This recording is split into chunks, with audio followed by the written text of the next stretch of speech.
Hello, ഇന്ന് നമുക്കൊരു gravy തയ്യാറാക്കാം. വളരെ ഈസി ആയിട്ട് തയ്യാറാക്കാൻ പറ്റുന്നതാണ്.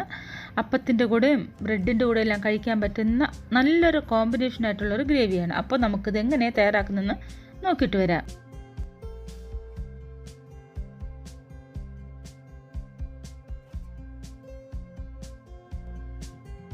ഇനി നമുക്ക് ഗ്രേവിക്ക് വേണ്ടിയിട്ട് ആദ്യം ഒരു മസാല തയ്യാറാക്കണം. അതിലേക്കായിട്ട് ഞാനിവിടെ മിക്സിയുടെ ഒരു ചെറിയ ജാർ എടുത്തിട്ടുണ്ട്. അതിലേക്ക് നമുക്ക് കുറച്ച് മസാലകൾ ചേർത്ത് കൊടുക്കാം. ഞാനിവിടെ 1 ടീസ്പൂൺ മല്ലിപ്പൊടി ചേർത്ത് കൊടുത്തു.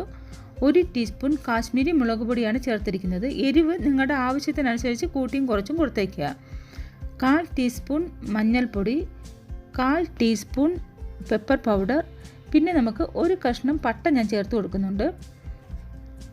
ഒരു 2 ഏലക്കായ, 3 ഗ്രാമ്പു ഇത്രയും ചേർത്തിട്ട് അല്പം വെള്ളം കൂടെ ഒഴിച്ച് നമുക്ക് ഇതിനെ നല്ലവണ്ണം ഒന്ന് അരച്ച് നല്ല ഫൈൻ പേസ്റ്റാക്കി എടുക്കാം.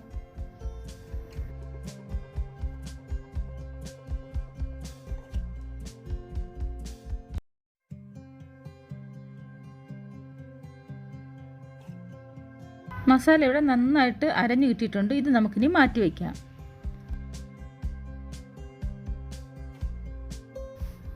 അടുത്ത് നമുക്ക് ഒരു കടായി ചൂടാകാനായിട്ട് ഞാൻ ഗ്യാസിലേക്ക് വെച്ച് കൊടുത്തിട്ടുണ്ട്. ഇതിലേക്ക് നമുക്ക് ഒരു 2 ടീസ്പൂൺ ഓയിൽ ചേർത്ത് കൊടുക്കാം.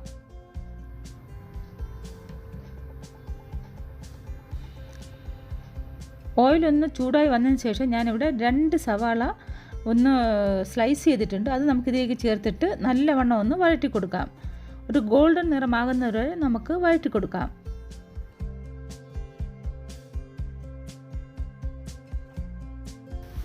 സവാള ഇവിടെ നല്ലോണം വഴണ്ട് വന്നിട്ടുണ്ട്. ഇനി ഞാൻ ഇതിലേക്ക് ഒരു കഷ്ണം ഇഞ്ചി ചെറുതായിട്ട് കട്ട് ചെയ്തിട്ട് അത് ചേർത്ത് കൊടുത്തു. അതുപോലെ തന്നെ നമുക്ക് ഒരു 7-8 അല്ലി വെളുത്തുള്ളിയും ചെറുതായിട്ട് കട്ട് ചെയ്തിട്ട് അതും ചേർത്ത് കൊടുക്കാം. പിന്നെ ഒരു 3 പച്ചമുളക് ഞാൻ നെടുകെ കീറിയിട്ട് അതും കൂടെ ചേർത്ത് കൊടുത്തു. ഇത്രയും ചേർത്തതിന് ശേഷം ഇതിനെ നല്ലവണ്ണം ഒന്ന് വഴറ്റി കൊടുത്തേക്കാം.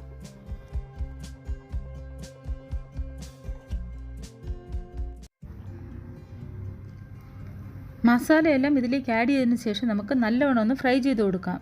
ഈ മസാലയുടെ ആ റോ സ്മെല്ലെല്ലാം മാറിയിട്ട് നല്ലവണ്ണം മസാലയൊന്ന് മൂത്ത് വരണം.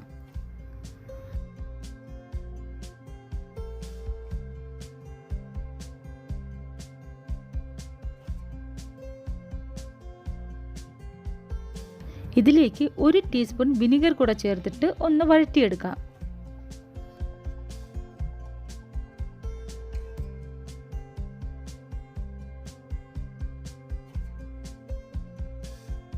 ഇനി ഇതിലേക്ക് ചേർക്കേണ്ടത് തേങ്ങാപ്പാലാണ്. ഞാനിവിടെ 1 മുറി തേങ്ങ എടുത്തിട്ട് അതിൻ്റെ 1 ഗ്ലാസ് 1-ാം പാലും 1.5 ഗ്ലാസ് 2-ാം പാലും എടുത്തിട്ടുണ്ട്. ഞാനിപ്പോൾ ചേർക്കുന്നത് തിന്നായിട്ടുള്ള 2-ാം പാലാണ്. ഇത് 1.5 കപ്പുണ്ട്. ഇത് ചേർത്ത് കൊടുത്തതിന് ശേഷം നന്നായിട്ടൊന്ന് മിക്സ് ചെയ്ത് കൊടുത്തേക്കുക. ഇനി നമുക്കിതിലേക്ക് ആവശ്യത്തിനുള്ള ഉപ്പ് കൂടി ചേർത്ത് കൊടുക്കാം.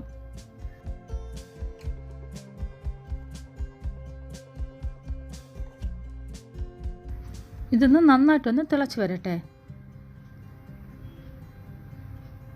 ഇനി ഇതിലേക്ക് ഞാൻ ചേർക്കുന്നത് പൊട്ടറ്റോയാണ്. ഞാനിവിടെ 2 മീഡിയം സൈസിൻ്റെ പൊട്ടറ്റോ ഒന്ന് കുക്ക് ചെയ്തിട്ട് അതിനെ 4 ആയിട്ടൊന്ന് മുറിച്ചിട്ടുണ്ട്. അതിന് നമുക്കിതിലേക്ക് ചേർത്ത് കൊടുക്കാം. പൊട്ടറ്റോ ചേർത്തതിന് ശേഷം നന്നായി തിളക്കിയിട്ടെ ഇത്. അതിനുശേഷം നമുക്ക് ഇതിനെ മീഡിയം ഫ്ലെയിമിൽ ഒന്ന് അടച്ചു വെച്ച് ഒരു 5 മിനിറ്റ് ഒന്ന് കുക്ക് ചെയ്തെടുക്കാം.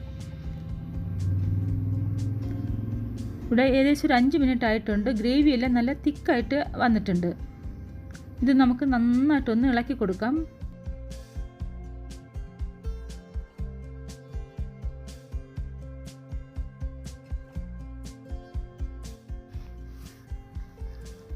ഇനി നമുക്ക് എടുത്തു വച്ചിരിക്കുന്ന 1-ാം പാല് ചേർത്ത് കൊടുക്കാം. 1-ാം പാല് ചേർത്ത് കൊടുത്തതിന് ശേഷം ചെറുതായിട്ടൊന്ന് തിളച്ചാൽ മാത്രം മതിയാകും.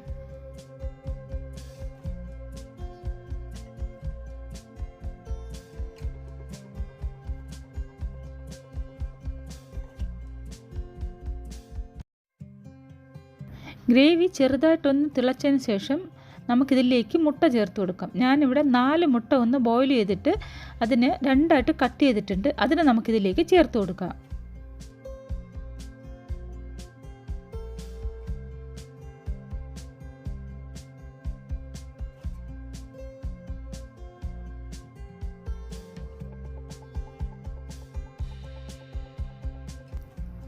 ഇനി നമുക്ക് ഈ ഗ്രേവിയിലേക്ക് കുറച്ച് നെയ്യിൽ ഉള്ളിയും കറിവേപ്പിലയും കൂടെ ഒന്ന് മൂപ്പിച്ചിട്ട് ചേർത്ത് കൊടുക്കാം. ഒരു പാനിലേക്ക് നമുക്ക് ഒരു 2 ടീസ്പൂൺ നെയ്യൊന്ന് ചേർത്ത് കൊടുക്കാം.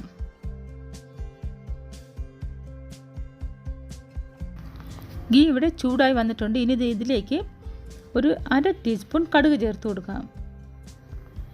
കടുക് പൊട്ടിയതിന് ശേഷം നമുക്ക് കുറച്ച് ഉള്ളിയും കുറച്ച് കറിവേപ്പിലയും ചേർത്തതിന് ശേഷം ഈ ഗ്രേവിയിലേക്ക് നമുക്കിതിനെ ചേർത്ത് കൊടുക്കാം.